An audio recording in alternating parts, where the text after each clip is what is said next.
Assalamualaikum warahmatullahi wabarakatuh. Saya Firdayanti dari unit Jelambar Baru calon motivator. Saya akan menjawab pertanyaan untuk tugas kedua. Pertanyaannya untuk pertama, apa pengertian dari individual system? Itu proses belajar yang berpusat pada anak sebagai subjek pembelajaran. Dan nomor dua, mengapa pendekatan yang dilakukan harus individual system?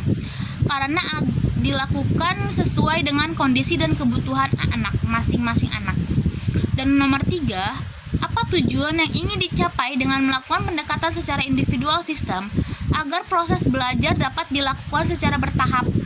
Dan untuk nomor 4, di Bimba, murid dan guru memiliki peran masing-masing. Sebutkan apa peran guru dan murid.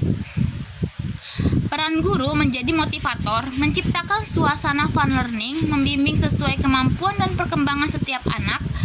Small step system. Peran murid aktif mengikuti belajar, berani mencoba dan bertanya, menikmati proses belajar dengan gembira. Yang nomor 5, apa perbedaan dengan metode individual system dan classical system? Untuk individual system, pembelajaran dilakukan perorangan, guru memberikan perhatian lebih fokus kepada setiap anak. Dan untuk classical system, pembelajaran dilakukan secara berkelompok atau satu kelas. Guru mengajar seluruh kelas secara bersamaan. Dan untuk nomor 6, bagaimana cara yang dilakukan motivator agar dapat melakukan pendekatan secara individual system? 6. Mempelajari dan kenali karakter anak sebagai jalan untuk pendekatan kepada anak. Dan mengenal karakter, minat, kemampuan setiap anak. Dan untuk nomor 7, apa dampak yang terjadi bila pendekatan dilakukan secara individual system? Dampak individual system, anak lebih senang, percaya diri, dan berkembang sesuai kemampuannya. Dan nomor 8, apa dampak yang terjadi bila pendekatan dilakukan secara classical system? Dampaknya adalah anak mudah bosan, tertekan, dan kurang berkembang.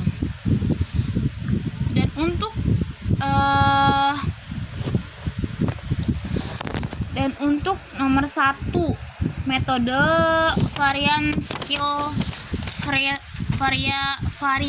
skill. Apa pengertian dari variation skill? Yaitu memvariasikan cara dan kegiatan belajar agar menarik. Terus nomor 2, mengapa kegiatan belajar harus divariasikan? Karena setiap anak berbeda dan nomor 3 itu tujuan agar minat dan potensi anak berkembang optimal. Dan untuk nomor 4, peran guru dan murid. Guru sebagai motivator dan pembimbing, dan murid sebagai subjek aktif belajar. Dan nomor 5, kegiatan apa yang termasuk aspek kognitif?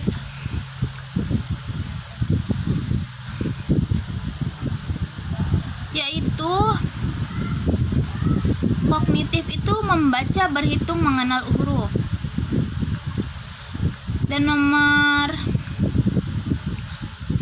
untuk nomor 6, kegiatan yang termasuk aspek afektif. Nomor 6 itu berdoa, disiplin, dan belajar.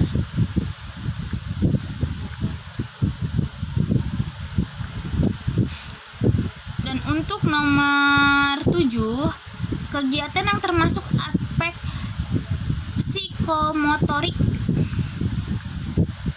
yaitu mewarnai, menggunting, dan menempel.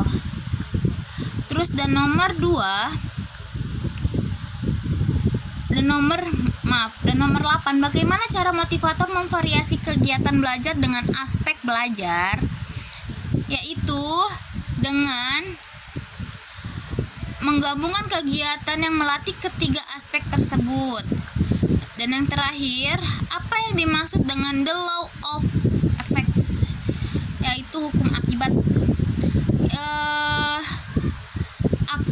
Jawabannya adalah anak akan mengulang kegiatan yang menyenangkan.